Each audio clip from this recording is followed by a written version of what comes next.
Hi, fellow Django developers. Hezekiah here from alwaysdjango.com. As always, where we discuss interesting Django topics that helps you grow, improve as a Django developer.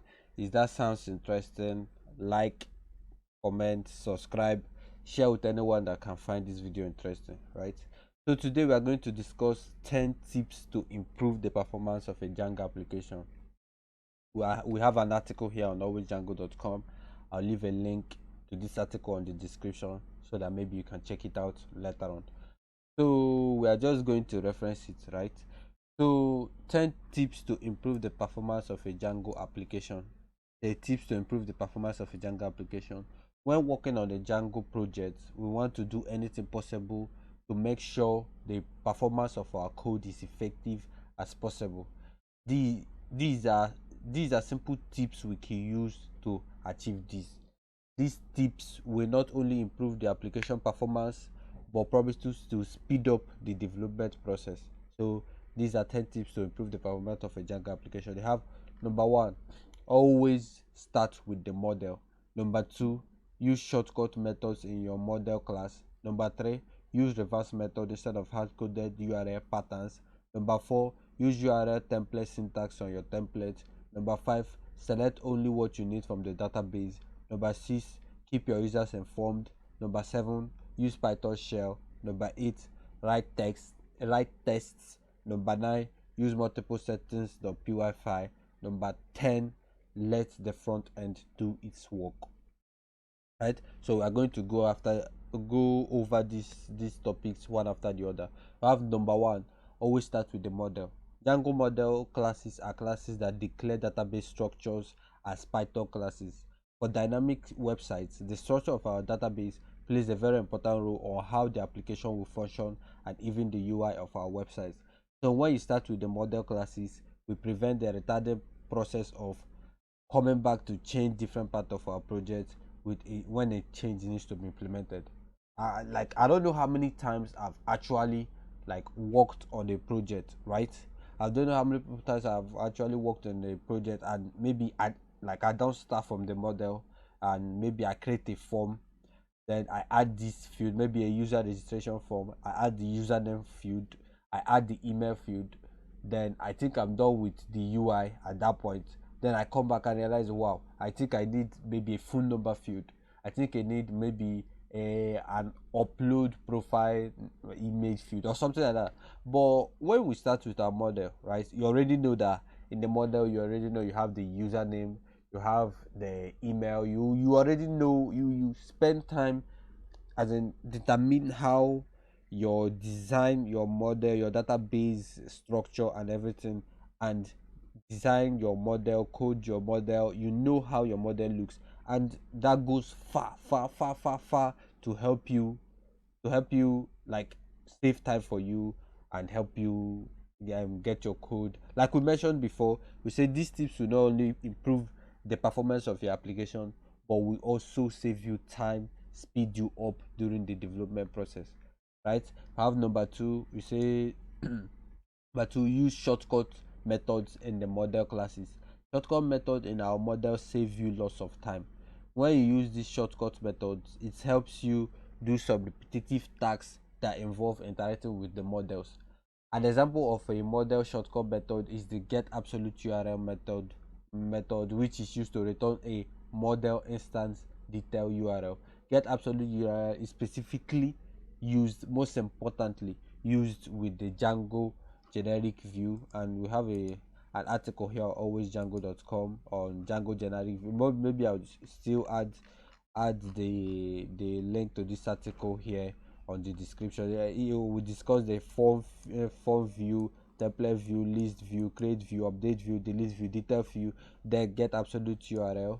Yeah, we discuss the get absolute URL. Maybe if you don't know what get absolute URL, let me see if I can go over it. So you say this is a model instance method used to specify a URL pattern that where model instance details are returned. That's simply in your model you have this get absolute URL method here. Get absolute URL method here is used to return a URL of this instance, of an instance that gives a URL to the front end that gives a detailed information about this model. If you can see here, we discussed it under the view, under maybe the detail view. The detail view is also important for the delete view and process. So you use the shortcut methods, get absolute URL, and bin an instance. You can also use the a property method in the database, right? Let me say you have a model. I'm very sorry here, like this project is not actually, I didn't create a process.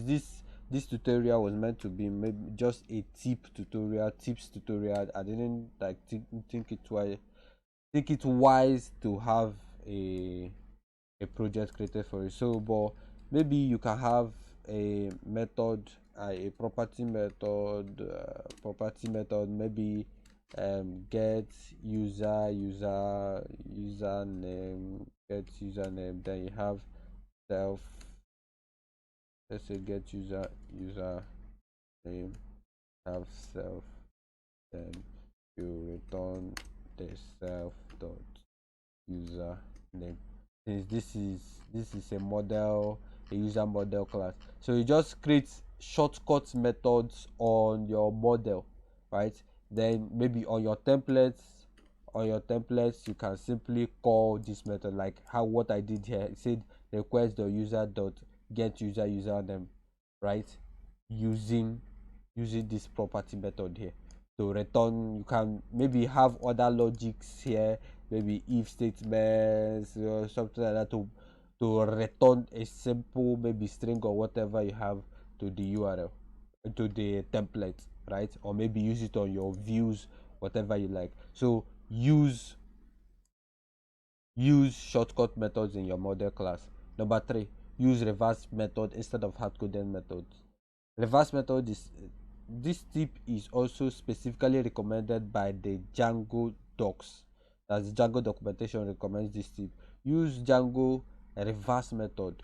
You could, with Django, using Django reverse method, you could define URL patterns using your URL paths, using your URL pattern name.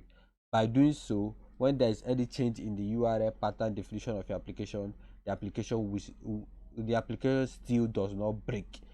To use Django reverse method, you simply pass in the pattern name with the recommended arguments, the quags and the args. I'm sorry guys, maybe you are hearing the background noise. There is a kind of maybe construction that is going on around me, so I'm sorry for the background noise if it's disturbing. So let's get back. The reverse method is simply a method, a Django shortcut method that is used to return a URL based on the URL name. So this is a URL, just simple Django URL pattern declaration. Yes, and this pattern here, you can see the name. This is the pattern name here. You have, this is the path, this is the request handler, this is the name of this pattern, right? So with the reverse method, with the Django shortcut reverse method, you can simply use this reverse method, passing this argument here, the name of the URL, then the quags. If you're accepting maybe request parameters here, if you are, let's use this, let's say in our URL we have a pattern here that says maybe get user with pk, let's say something like that, and you have a pk here, have your request handler here, then you have a name, say get user with pk, right? With the Django you say from Django dot shortcuts import reverse, import it should be okay, Django dot urls import the reverse, right? So with this reverse method, instead of maybe you want to use it, you want to get a URL path to this on your view, you want to get a path to this URL, instead of maybe saying maybe URL is equal to get user with pk slash, maybe you now have to concat the user.pk, something like this, right? You simply use the reverse method, passing the name of the URL path, which is this, passing the name, here. Then you say quags argument, keyword arguments, then you pass in the pk and maybe user.pk, right? User.pk here, if I don't make mistake, user.pk. So it also returns the same thing, that this also returns you to this part instead of hard coding it here. The advantage of doing this is simply because if maybe tomorrow you should say, maybe your boss come back and say, no, it shouldn't be called get user with pk, it should be called get client with pk. When you now come here, client with pk, it's simple, it has changed, right? But if you had coded this URL here, you can see that your application code will break because this will not exist. But when you use this, the URL name here, when you change this one here, this changes here, but it will still because you have used this reverse method, it will check which URL pattern uses this name. You say this is the one that uses this name, it will return this part, right? So that's simply it. This will help you a lot to prevent maybe unexpected behaviors. Maybe you change something, you think it's still working, you push to production, and you realize that, oh my word, it broke. So you say use the URL template syntax on your templates. This is similar to the last tips, only that it is now applicable to the template files. That is similar to this one, only that it now is now applicable to the template files. We use the Django URL template method to output URLs on our template. This will make sure that when there is a change in the URL patterns, our template links works correctly, right? Like I said, when there is a change in the URL patterns, when you change something here, your template URL still works. This is applicable to the template. Here you use the, let's say, let me just copy this. You say maybe I have an href here, href to somewhere, to this,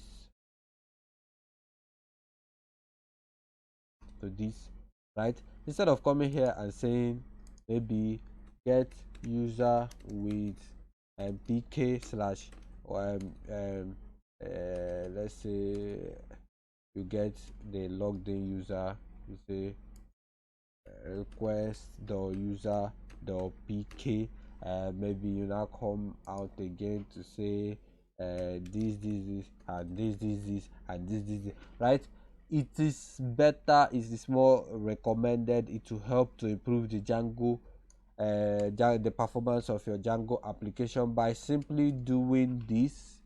You say this the URL template method, you pass in the name of the URL, name of pattern, then if there is any argument it accepts, you say maybe user request the user the pk, right? So this is the name of the pattern, in this case something like this, something like this, right? This is the name of the pattern, come here, enter the name of the pattern. Maybe it accepts an argument, maybe like this one accepts this pk argument, right? You still come here, you enter the argument. So it is more advisable, again, if you should come here to change anything here, this application will not break because it's simply using the name of this URL here, right? So let me get this back before I break my own application. So you say number 5, select only what you need from the database. I find this one very, very interesting. So when retrieving data from the database, you should only make requests from the field and columns you truly will use.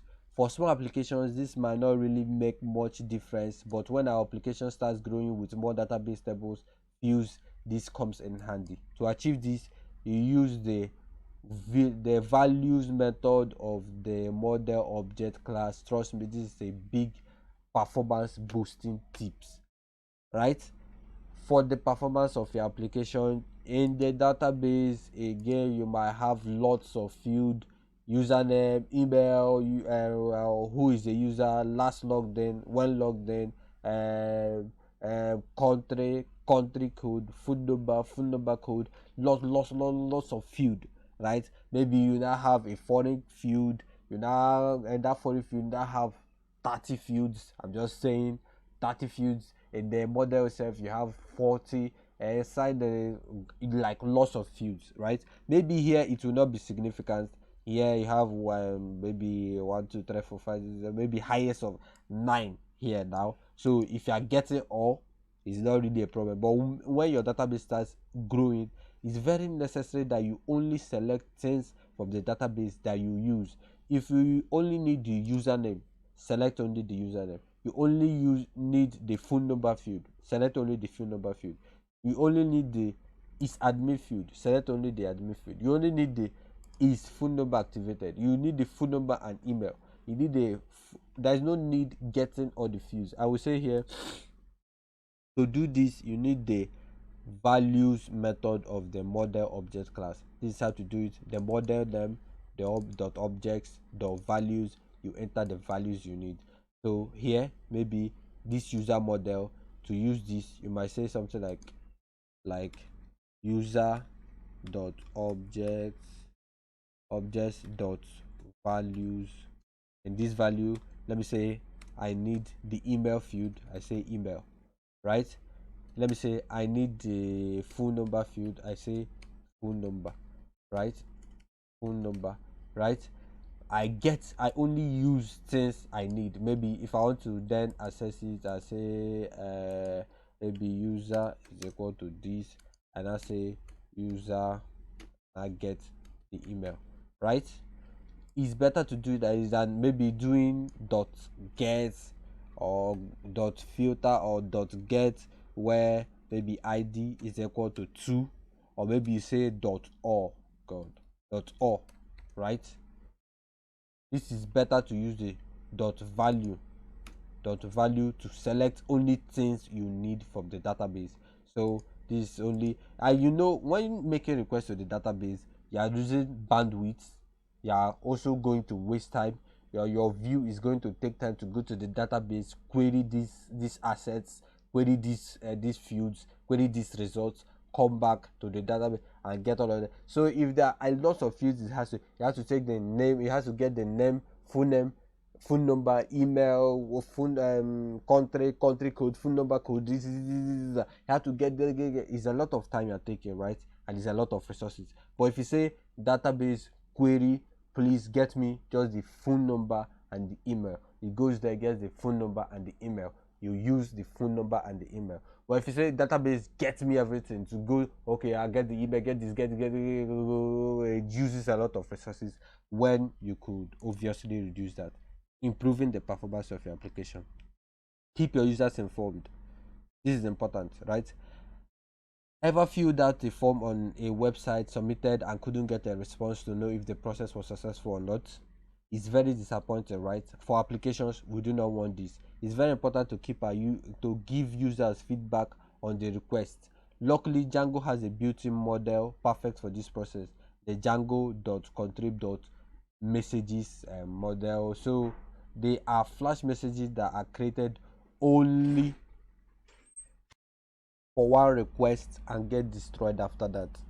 With Django messages method, you could show the user different message types: success, error, info, debug, warning. When you create a message instance in your views.py, you could then in your templates loop over your messages template variable and output each message in the views. So what this is designed to say is that you just have to tell your clients, your users, people that are making use of your application, what is going on. If they fill out the form and enter that form, submit that form, was it successful? if they request something from the application, did it get the correct response, the inputs from them, is it okay? That's what this number 6 is just trying to say. And there is a Django callable model for this, which is the Django contrib messages, right? So here we say we import from Django contrib, we import messages.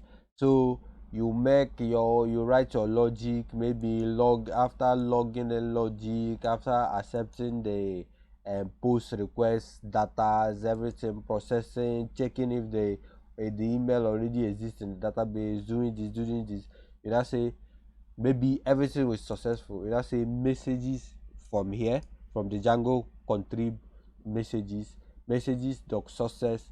You enter the request as the first parameter, you enter the message here as string, right? The request as the first parameter, message as string, right? Then enjoy that, right? So this is how basically the messages model has different methods. I think there are 6 or 7 or so. It has the message. I have the success, that's messages dot success. You have the messages dot error, messages dot info, messages dot debug, messages dot warning, right? So depending on what you want to use. Then in your template file, after doing this, after logging in, creating the user, you now return the index.html file. You say on the head index.html file, say for messages in messages, right? This messages variable here is a Django message variable passing to every template in your Django application, right? So you don't have to create this. You can see here it was not created. There is no place you said maybe comma here, comma context is equal to dictionary messages. No. So these messages is passed to every Django application, every Django template. So you loop over this messages variable, it gives you its message, then you say dot, then you say messages, right? So you can also check if this message is a success message. Is in your template, maybe you want to do something like checking if this messages is a success message, error message. You can do this. You can say maybe let's just can say for message and messages, then you say this, and you say and for okay.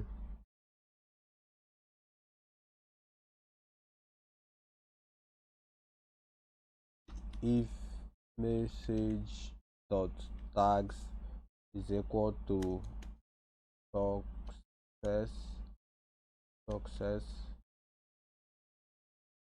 and if then I say maybe a div here and say message, your messages variable, your message variable here, your message, and now say maybe class is equal to maybe message. Maybe you have a CSS class for error message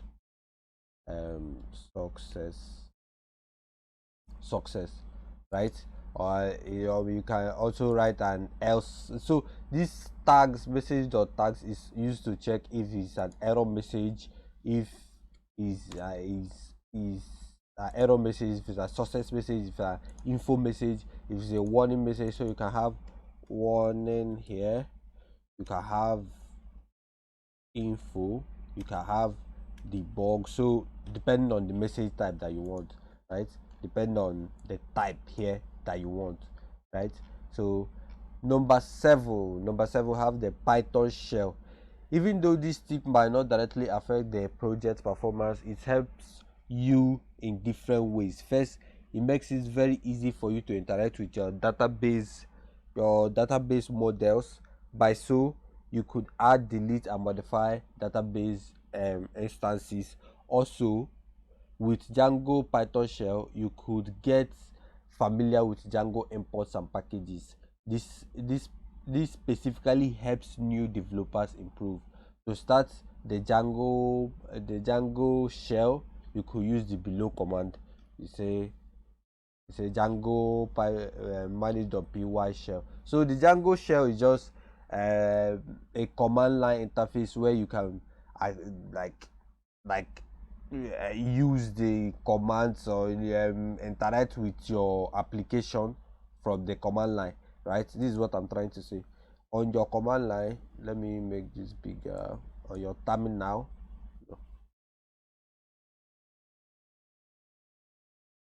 on your terminal, let's stop this process. On your terminal, right? Mm, on your terminal right now, you can actually interact with this application, right? Interact with your models. So to start the Django shell, we said here, you say python manage.py shell. So you say python manage.py shell. You see it will spin up like a console. On this console, you can write Python codes that interacts with this application. Let's say you want to use this accounts application and use this model class and maybe use this user this user class here. You can simply come here, say from accounts dot models import user. You say users is equal to user dot object dot all, right? Say users, right? You can say users dot value. Whatever you want to do with your application, you can import any other. I have a model here, a module called data here, where you can get anything from about the application. You can say from utils dot data import. If I can type, only if I can type. If you cannot type, you cannot import. That's just it. Okay. You can now print only cannot print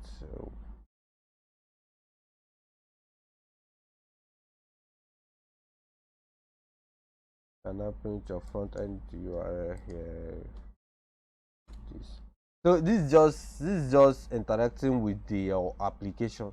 So, and you can see when you use the shell, when you use I can say that, like, this shell helped me using the Python shell, using the Django shell helped me a lot in my improvement process as a Django developer, right? Because right here you don't have maybe your editor coming to say, okay, if you type account, you say dot. Your editor trying to help you out for imports. You say from Django dot. You now wait for your editor to maybe say, okay, there are contrib modules here. There is the config. There is, like, here you can interact with everything. You can learn how to import where this package is. You'll be like, okay, the message package is in the contrib, the auth package is in the contrib, the settings is in the config. You get to use the Django imports. You get to write code on your own instead of maybe coming to your code editor and being like from Django dot, and it brings out where you can import the middleware. You can enter the HTTP import, maybe import HTTP. It brings out packages that you have here on the HTTP. What do you have on the HTTP? Go to the comment section. Tell me one package, one module you can get from Django HTTP. I'll give you maybe 3 seconds. 1, 2, 3. So how they just some response from the HTTP, and you see that I didn't like really type out. I just started and it just gives me everything. right? So this is why interacting with the Python shell is very important. It helps you grow, right? So write tests. Yes, I know most developers do not like writing tests for their projects, especially when the projects are self-inspired, right? Testing helps you in different ways like this: enhance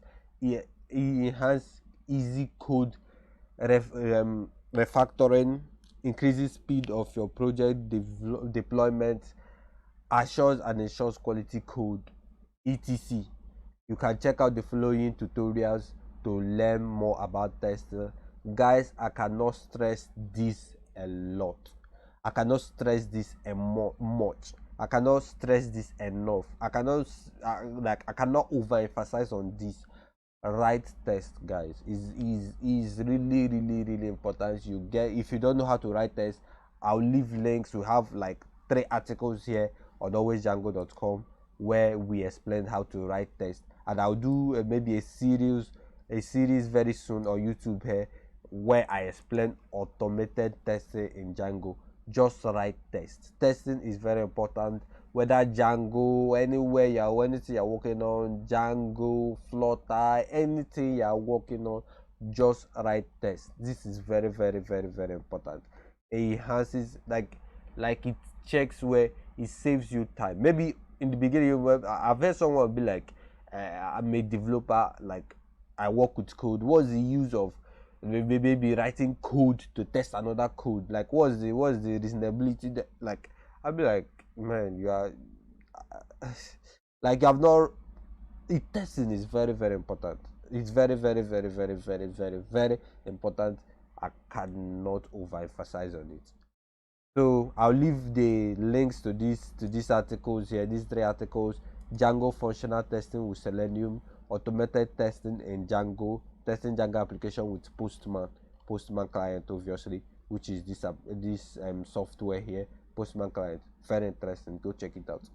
So number 9, we have use multiple settings of PY. I think I already have a video on this topic on YouTube. I'll also link the link. I will also leave a link. I'll also link the link. Jeez. I'll also leave the link to maybe the video and maybe this article here. We also have an article on alwaysdjango.com that explains using multiple settings of py file on your Django application. Here we have another website here. Simple is better than complex. You can go check it out. I'll also leave a link to our own article on alwaysdjango.com where you can learn how to use multiple settings of py file in Django. Right? Number 10, the final one. Man, I'm tired. I can't lie. So number 10, yeah, you say let the front end do its work. Most times when you are working as a Django developer, you do not necessarily want to focus on the UI of your projects as much as you want to focus on the functionality. So unless you are working in a group with front-end designers, I recommend using UI templates. Here are some UI templates online I recommend. We have the web flow, we have template field, we have the dribbles. These are just UI template companies you can go check online. Come here, come to this article, check these UI templates out. They are really interesting, especially templates forest. Very interesting. Templates forest is actually the template. Like, I got a template here that I'm using for this website. This is a client's. This is not actually a code that I should have been playing with. This is for a client, right? So we are just using this for testing. I did like this tutorial is just a tips tutorial. You get, I didn't like think it wise to create a separate Django project to learn things while learning. So this this team this team forest is actually where I got the template I'm using for this application, right? So that's to tell you that they are trustworthy, they are very interesting. You should go check it out. So guys, this is it. These are 10 tips I think personally, right, on my own, working with other developers, working on my own, that I think is very interesting, that I think you should go check out. I think you should start implementing today if you want to improve the performance, improve yourself as a Django developer. Use the Python shells, write tests, let the front end do what they got to do, use multiple settings.py files. Which other one? Keep your users informed. Select only things you need from the database. Use URL template syntax on your template. Use reverse method instead of hard-coded URL patterns. Use the shortcut method in your model classes. And lastly, always start with the model. These are just what I think, these are just what I feel. And if you have any other thing, we are trying to grow, we are all trying to grow, right? If you have any other tip, any other thing you feel has helped you improve, has helped the application perform better, you can also leave those tips on the comments, right? If you have any question on the comments, I will read them, and trust me, I will get back to you. Thank you all of us. Thank you to all of us too for staying in tune. I'll see you next time. Thanks.